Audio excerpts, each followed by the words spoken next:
I'm Eric Hartman, and let's have a little discussion about safety.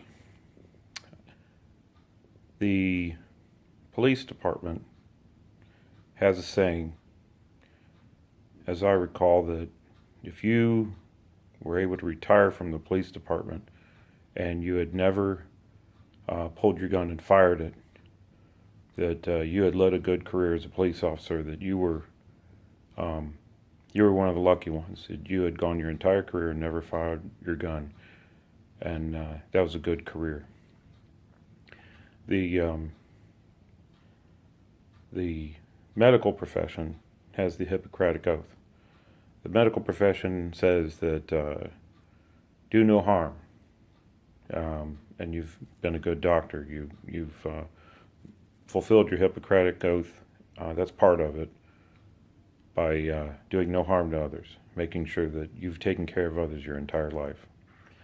Well, I'm in operations, and we have sayings as well in operations. And one of the sayings that we have is if you go home at the end of the day, you've got all your fingers and toes, you've had a good day, and you come back in and you do it again tomorrow. No matter how hard the job is, you work your hardest to figure it out and get the problem solved and get moving. And you go home at the end of the day with all your fingers and toes, you've had a good day. Well, the uh, the fact of the matter is that you can have all of that, and in operations, we have a rule that says you don't take shortcuts. Follow the procedure. Taking shortcuts, what does that mean? I mean, really, come on. What does taking shortcuts mean? Well, taking shortcuts is when you make a decision to do something and you haven't uh, taken the time to get the proper PPE. You didn't take the time to get the proper piece of equipment that you needed. You went and found some other way to do it. You didn't get the hands-free tool when you were lifting a heavy load. You just went ahead and put your hands on it. You're taking a shortcut. If you're um, working on something and you need to follow a certain procedure and you decide, well, it's only going to take a second, you're taking a shortcut. You did something outside of the procedure, but you only had to move it a little bit. Well, I got into that situation the other day.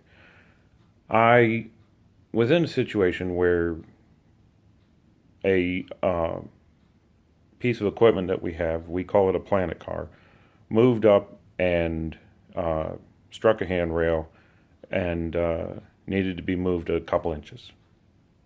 And my procedure would have me go ahead and call maintenance, and maintenance would come out and do the safe thing and get the car moved back a couple of inches. Well, as a matter of convenience, from my part, I figured I'd go ahead and just go ahead and move this couple of inches myself. Now, I've seen other people do this. I've seen this job done by other people many, many times. It's a simple procedure. You only move it a couple inches, and I've done it myself a few times, quite a few times. And normal situations, nobody cared, and it was moved. And it was beneficial to me because I kept the line running. I solved a problem, moved it a couple inches. Hey, no harm, no foul. Well, there was an issue with that. And the issue is that it wasn't my job, and I didn't know the safe procedure, and I ended up uh, causing a lot of harm to myself. I put myself into a position that I thought was normal. What was not normal was that this planet car had made contact and latched onto a handrail. And when I reached in to trigger my proc switch and bump this car back just a couple of inches, and I took that shortcut, I ended up creating and capturing my finger in essentially was a mousetrap. The mousetrap latched onto my finger so hard that it crushed my thumb.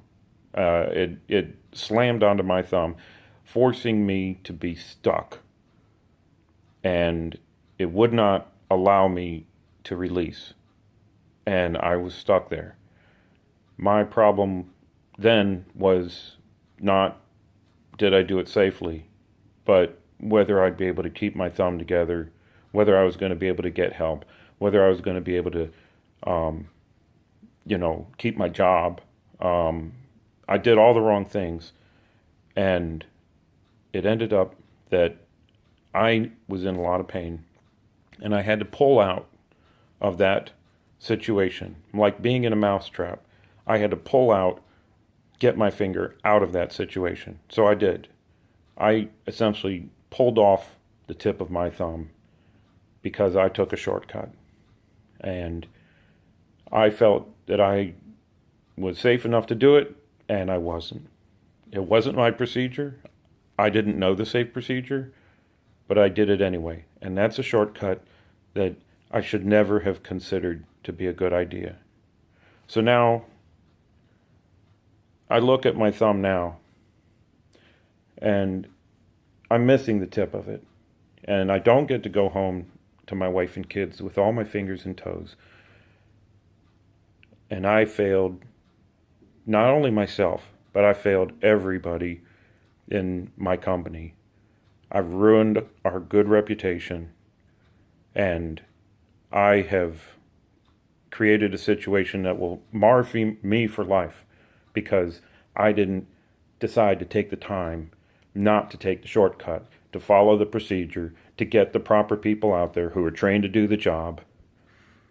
My decision, it's on me, but it's not, because somebody had to review the video, somebody had to retrieve my thumb, somebody had to help me into the ambulance.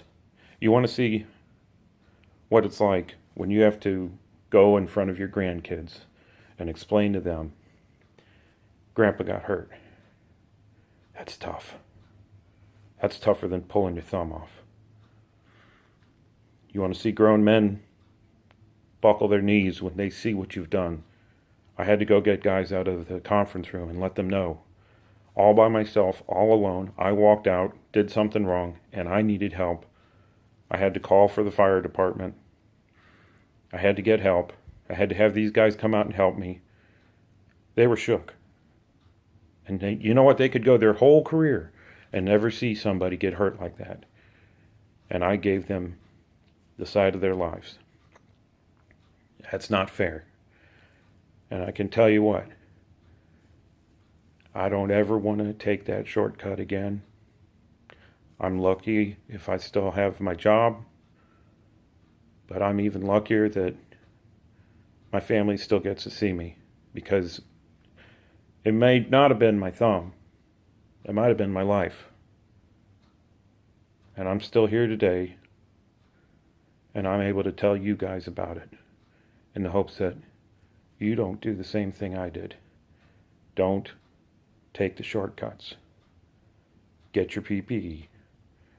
Make sure that you follow your procedures. You don't want to end up like me.